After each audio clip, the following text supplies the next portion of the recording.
નમસ્કાર મિત્રો, કેમ છો બધા? આશા રાખું છું ખૂબ મજામાં હશો અને સરસ મજાની તૈયારીઓ કરી રહ્યા હશો. હવે જુઓ, આ વિડીયોની અંદર આપણે 4-5 વસ્તુઓ વિશે વાત કરીશું. એક તો ભાઈ આન્સર કી ક્યારે આવશે, જે લોકોએ ઓલરેડી પેપર આપી દીધું છે એની, NTPCની. બીજું, ઘણા બધાના ફોન ને મેસેજ એવા આવ્યા છે કે સર અમે અંડર ગ્રેજ્યુએશનમાં ફોર્મ ભરેલું છે NTPCમાં, તો અમારી પરીક્ષા ક્યારે? બે વસ્તુ થઈ. ઘણાનું એવું કેવું છે સર કટ ઓફ શું રહેશે? ઓકે, અને એક મેં લખ્યું છે કે ભાઈ રેલવેવાળાએ એક બહુ મોટો ફેરફાર કર્યો છે, એની પણ આપણે જે આપણા માટે તકલીફવાળી વાત છે, એવો એક ચેન્જીસ લાવ્યા છે. તો 4 વાત મેઇન. અને 5મી વાત એ કરીશું કે ભાઈ ગઈકાલે મેં એક વિડીયો મૂકેલો છે પ્રમ દિવસે કે ટેકનિકલ લોકો જે છે એની ભરતી સરસ મજાની આવી છે, એની શું ડિટેલ છે એની મેં નોટિફિકેશન પણ આપણા ટેલિગ્રામ ગ્રુપમાં મૂકી છે. અને વિડીયોની નીચે ટેલિગ્રામની લિંક હશે, જે લોકોને જોડાવવું હોય એ જોડાઈ શકે છે. એમાં આપણે રોજ નાની મોટી ક્વિઝ પણ મૂકીએ છીએ, એટલે તમે ક્વિઝ આપવું હોય તો આપી શકો છો. ઇન્ફોર્મેશન એમાં શેર કરતા હોઈએ છીએ અને ફૂલ જાહેરાત મેં એમાં આપી છે, જેથી તમે વાંચી કોણ ફોર્મ ભરી શકે અથવા તો વિડીયો પણ આપ જોઈ શકો છો. પહેલી વસ્તુ એ કહીએ કે ભાઈ NTPCની જે એક્ઝામ પૂરી થઈ ગઈ એનું શું, એ લોકોની આન્સર કી ક્યારે? ઓકે, તો જો સામાન્ય રીતે પહેલાં 2015-16 પછી એ લોકો મહિને આન્સર કી આપતા હતા. હવે લાસ્ટમાં જે એક્ઝામો લેવાની એમાં ત્રીજા દિવસે આન્સર કી આપવાનું ચાલુ કરી દીધું છે. ઓકે, પણ હવે અહીંયા એક પ્રશ્ન આવીને એ ઊભો છે કે જો એ લોકો અત્યારે આન્સર કી જાહેર કરી દઈએ તો જે લોકોનું 12મા ધોરણ પછી એટલે કે અંડર ગ્રેજ્યુએટ NTPCનું પેપર બાકી છે, એ લોકોના હાથમાં આખું પેપર આવી જાય તો પછી એ લોકોને તૈયારીની અંદર બહુ સારા રસ્તા મળી જાય, મને એવું લાગે છે. એટલે આ લોકોએ અત્યારે આન્સર કી રિલીઝ કરી નથી. હવે એ લોકો અંડર ગ્રેજ્યુએટ, કારણ કે લેવલ 2નું સેમ છે, પરીક્ષાનું માળખું છે 2નું સેમ છે, સબ્જેક્ટ સેમ પૂછાવાના છે, એટલે એને આપી હોય નહીં. તો હવે એ લોકો જો આપણે એવી આશા રાખીએ કે જો 1-2 દિવસની અંદર આન્સર કી આવી હોય તો આવી જાય, નહીંતર પછી એવું જ માનવાનું કે 12મા ધોરણની પરીક્ષા પૂરી થશે, બરાબર છે, કે જે 12માના લેવલવાળાની પરીક્ષા પૂરી થશે, બંનેનું સાથે આવી જશે. ઓકે, એ વસ્તુ રહી. સેકન્ડ વાત કરીએ કે ભાઈ કટ ઓફ કેવું રહેશે. તો કટ ઓફ જે છે ને એના માટે એક બેસ્ટ વસ્તુ એ છે કે આપણે એવું જાણી શકીએ કે પહેલાં તો પ્રેઝન્ટ કેટલા ટકા હતા. તો જો એવરેજ ગણવામાં આવે ને તો 50થી 55% જ પ્રેઝન્ટ હતા પરીક્ષાર્થીઓ.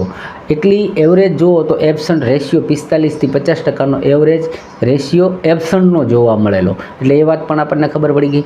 બીજી વસ્તુ, જે લોકોએ પેપર અટેન્ડ કર્યું ને એના અંદર અમુકને કેલ્ક્યુલેશનનો ભાગ હતો એ લાંબો આવી ગયેલો, એટલે કેલ્ક્યુલેટિવ પાર્ટની અંદર બધાને એવું થયું છે કે જો એવરેજ કાઢીએ, કોઈ સારા અને હોશિયાર વિદ્યાર્થી છે 80-90 પ્રશ્ન કરી આવ્યા છે, બરાબર, પણ આપણે એવું જોઈએ કે ભાઈ એવરેજ શું રહ્યું. તો એવરેજ છે ને લોકોએ 60થી 70ની વચ્ચે જ પ્રશ્ન એટેન્ડ કર્યા છે.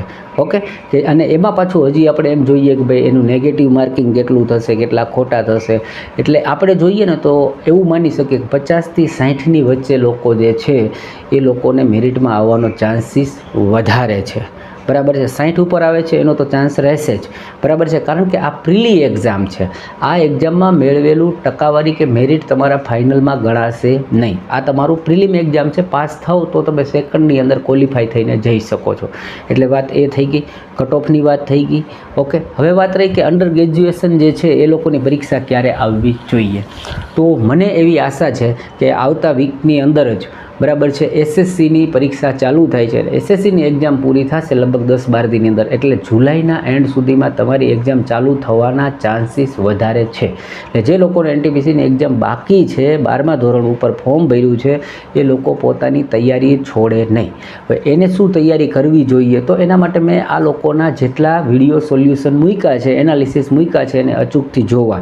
એના સિવાય મેં રિઝનિંગ કેવું આવ્યું છે, ગણિત કેવું આવે છે, કેવા માર્ક કવર કરવા, એના પણ વિડીયો લેક્ચર મૂકેલા છે, એને અચૂકથી આપ જુઓ.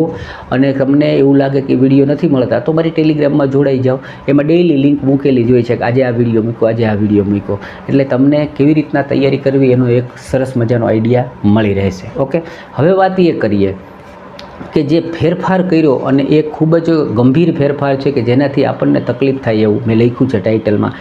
એ વાત રહી તો એ એવું છે કે અત્યાર સુધીમાં NTPC અને ગ્રુપ D વાળા એટલે કે રેલવે એક્ઝામવાળા એવું કરતા હતા કે હું તમને એક્ઝામ્પલ આપું, 2019 અને 18માં જે છેલ્લા ગ્રુપ ડીની અને એનટીપીસીની ભરતી થઈ એનું વેઇટિંગ લિસ્ટ અત્યાર સુધી હમણાં ગયા મહિને 2025માં પણ વેઇટિંગ લિસ્ટ મુજબ વિદ્યાર્થીઓને પસંદ કર્યા.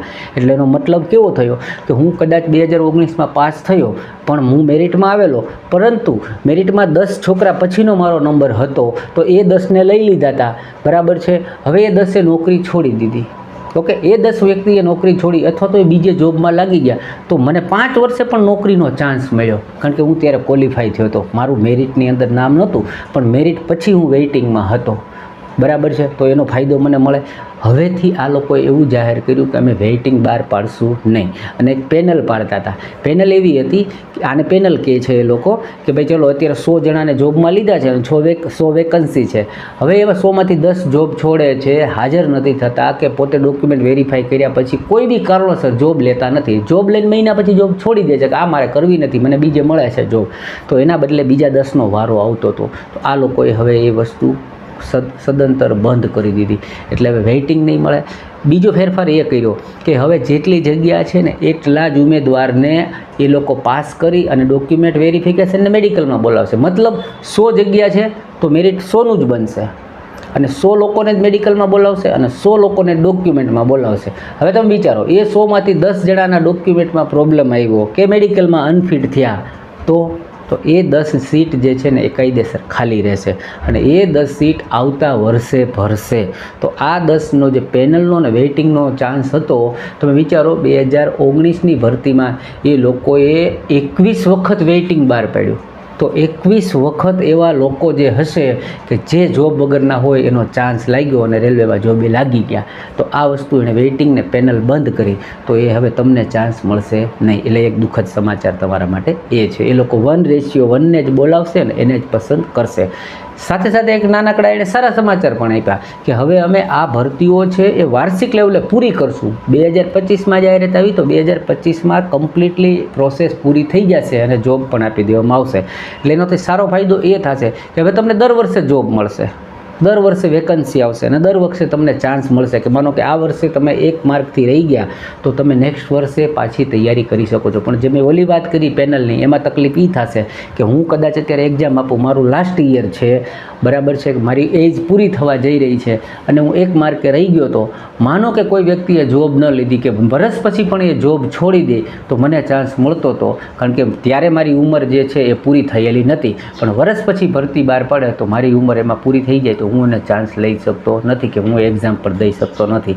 એટલે આ એક જે છે મોટો ફેરફાર કરેલો છે, જે તમારા બધા માટે એક ખરાબ સમાચાર કહી શકીએ. ઓકે, હવે તૈયારી કરવા માટે કોઈ હેલ્પની જરૂર હોય અથવા તો તમે લોકો મટીરિયલ પરચેજ કરવા માગતા હોય, જૂના પેપર પરચેજ કરવા માગતા હોય, ટેકનિશિયનમાં તો 40 માર્કનું સાયન્સ પૂછાવાનું છે, જે મારું મટીરિયલ બેસ્ટમાં બેસ્ટ છે. તમે એમાંથી મેક્ઝિમમ માર્ક કવર કરી શકો એવું વિજ્ઞાનનું પણ બનાવ્યું છે, ગણિતનું ચેપ્ટર વાઇઝ છે. જૂના પેપર પ્રેક્ટિસ સેટ માટે લેવા હોય તો અત્યારે ડિસ્પ્લે ઉપર મારો નંબર દેખાશે, આપ અચૂકથી ખરીદી શકો છો. બહુ રિઝનેબલ ભાવની અંદર આપણે વસ્તુઓ વેચીએ છીએ કે બધાને પોસાઈ શકે છે. નવી ઇન્ફોર્મેશન, નવા વિડીયોને ફરીથી આપણે આગળ મૂકીશું. આ વિડીયોમાં બસ આટલી જ વાત કરીએ છીએ. ચેનલ પર નવા હોય તો સબસ્ક્રાઈબ કરવાનું ભૂલતા નહીં, વિડીયોને લાઇક કર્યા વગર જતા નહીં. આપ સરસ મજાની તૈયારી કરો એવી શુભેચ્છા સાથે ફરી મળીએ છીએ.